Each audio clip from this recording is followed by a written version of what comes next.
Las tripulaciones ucranianas de los Leopard hacen trampas para no entrar en combate. Las tripulaciones de tanques ucranianos que participan en la contraofensiva cerca de Zaporozhye fingen averías en sus vehículos de combate por miedo a enfrentarse al ejército ruso, comentaron al diario alemán Der Spiegel representantes de una tripulación de tanques Leopard 2 estacionados cerca de la línea de combate.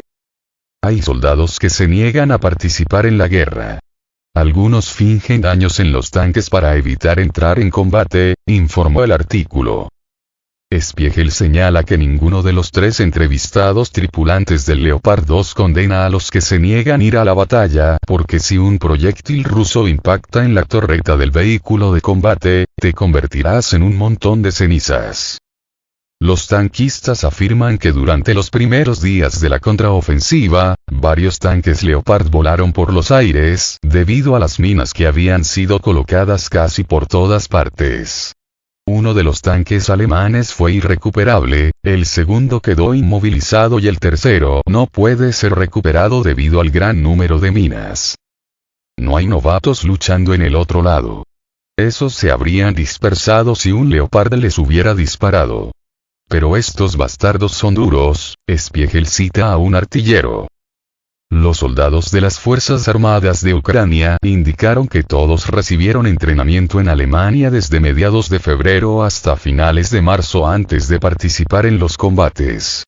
Los médicos de primera línea informan de un aumento significativo en el número de heridos en los últimos días, y un oficial de inteligencia ucraniano que inspecciona todo el frente sur declaró al diario alemán haber sufrido grandes bajas en mano de obra y equipamiento.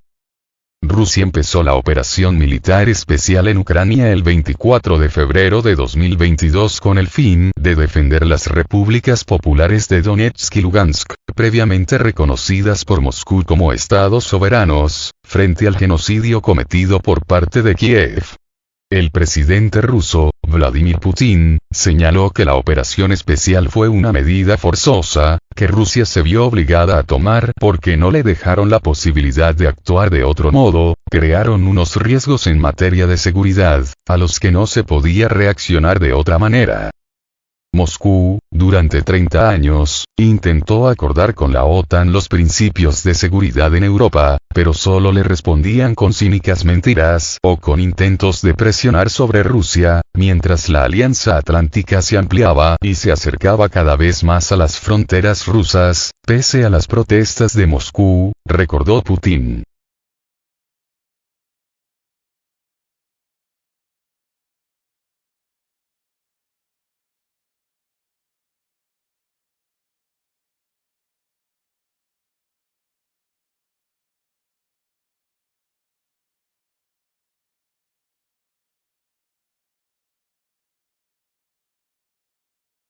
Las tropas rusas impidieron un poderoso avance de las Fuerzas Armadas de Ucrania en el área de Soledar. En el noreste de la ciudad de Bakhmut, en la línea Sako-Ivanset y Mykolaiivka-Yakovlivka, continúan los combates entre las fuerzas de la 10ª Brigada de Asalto de Guardias Separados y la Defensa Territorial de Ucrania y las Fuerzas Armadas rusas. Las tropas ucranianas están tratando activamente de romper las defensas, llevando a cabo incursiones e intentos de encajar en las brechas entre las fortalezas y los campos minados de las tropas rusas. Por el momento, la parte rusa está sosteniendo con éxito la defensa, a pesar de los intentos activos del enemigo. La parte ucraniana continúa sus ataques, incluso a pesar de las pérdidas significativas, concentrando sus principales esfuerzos en la dirección de Yakovlivka. Esto se debe al hecho de que el camino a Bakhmut pasa por Yakovlivka a través de Soledar, lo que, en caso de un avance, permitirá a las tropas ucranianas cortar el centro logístico y avanzar en dirección a Tripilla y Popasna. Si las tropas ucranianas logran superar las defensas en el área, crearán condiciones favorables para un contraataque hacia Bakhmut. También se observa que en el oeste de esta área hay una concentración de fuerzas de ataque. A las brigadas que ya operaban en la zona se unieron las 22ª, 42 y 115ª brigadas separadas de fusileros motorizados, así como la 21ª brigada separada de fusileros motorizados en la línea Slaviansk-Seversk. La parte ucraniana, a juzgar por las comunicaciones de radio interceptadas, planea intensificar las operaciones ofensivas el 22 de junio. Esto se confirma por la verificación masiva de las comunicaciones y la preparación para acciones conjuntas a la vanguardia de las formaciones ucranianas.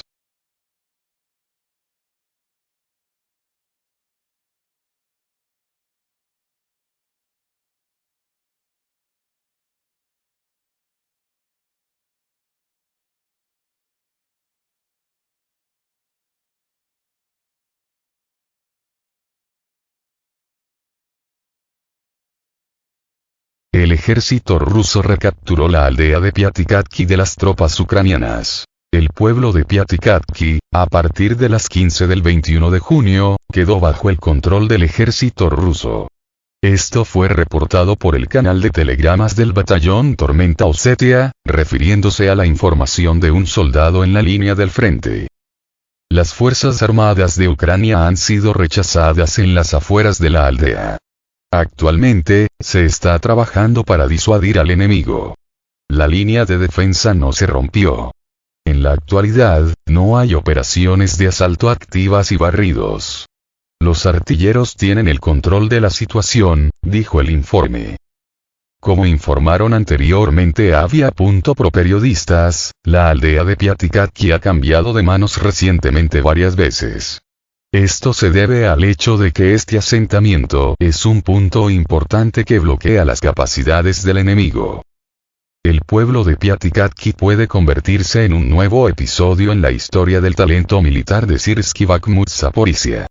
Aparentemente, las tropas rusas han lanzado acciones provocativas contra el liderazgo militar de Zelensky. Las tropas abandonaron temporalmente el asentamiento, dando así a los propagandistas ucranianos la oportunidad de declarar su victoria. Luego, cuando se concentraron el equipo y la infantería de la 128ª Brigada de Asalto de Montaña separada, la 7ª Brigada de Transcarpatía, las tropas rusas atacaron, destruyendo vehículos blindados y militantes de las Fuerzas Armadas de Ucrania con la ayuda de sistemas de lanzallamas pesados, especificó el autor del canal de telegramas.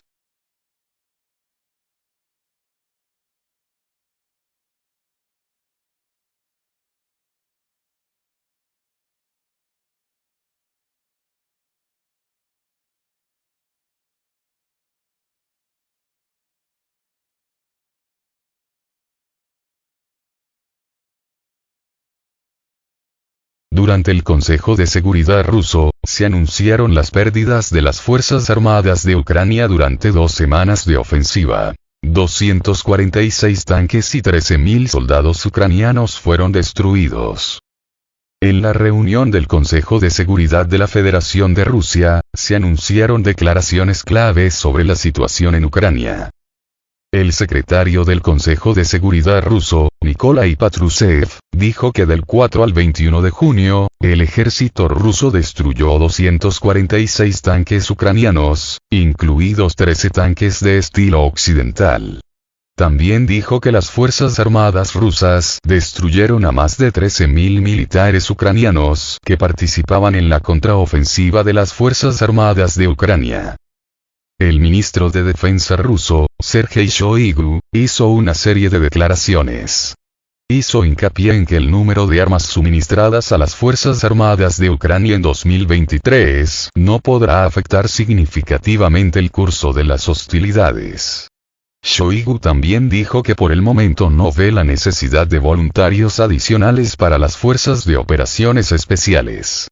Mencionó que 114.000 personas ya han firmado contratos con el Ministerio de Defensa de la Federación Rusa, y el número promedio de personas que firmaron el contrato por día es de 1.336 personas.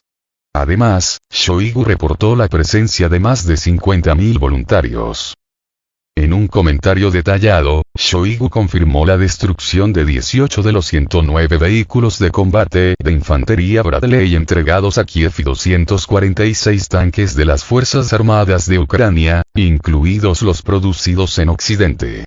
También dijo que para fines de junio, se formará un ejército de reserva y, en un futuro próximo, un cuerpo de ejército, que recibirá más de 3.700 equipos.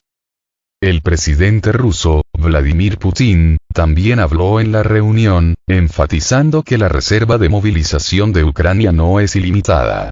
Expresó su preocupación de que, aparentemente, los países occidentales están listos para continuar el conflicto hasta el último ucraniano.